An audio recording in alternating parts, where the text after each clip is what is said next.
کچھ تکلیفیں ایسی ہوتی ہیں جن پر معاف تو کیا جا سکتا ہے لیکن تعلق رکھا نہیں جا سکتا۔ یہ زمانہ سیرت کا نہیں صورت کا ہے۔ یہاں خوبصورت ہاتھ جلد پیلے ہو جاتے ہیں اور پاکیزہ آنکھیں پردوں کے پیچھے روتی ہیں۔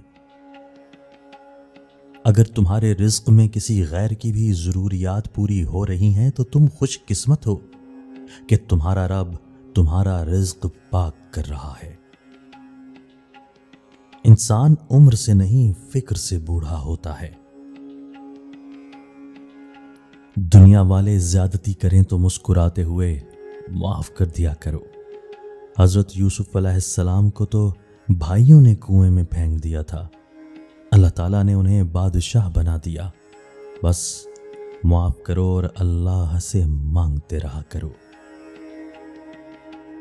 اللہ تعالیٰ کو زبان اور دل کا سخت ہونا پسند نہیں، اس لیے اللہ نے ان دو کو بغیر ہڈی کے بنایا ہے۔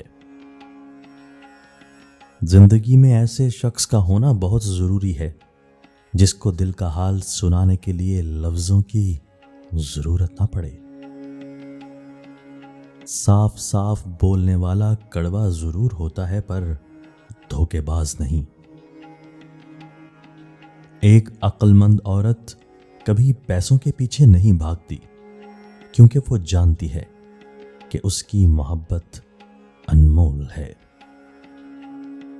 کچھ لوگوں کے پاس کچھ بھی نہیں ہوتا مگر وہ پھر بھی مسکرا رہے ہوتے ہیں۔ جانتے ہیں کیوں؟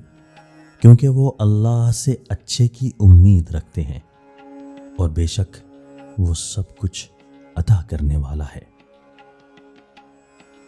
پریشانیاں صرف مکافات عمل کے تحت نہیں آتی، کچھ آزمائشوں کے طور پر بھی، کچھ سبق دینے، کچھ نیکیاں دینے اور کچھ مستقبل کی تیاری کے لیے بھی آتی ہیں۔ محبتیں پانے والے خوش قسمت نہیں ہوتے بلکہ انہیں سنبھال کر رکھنے والے زیادہ خوش قسمت ہوتے ہیں۔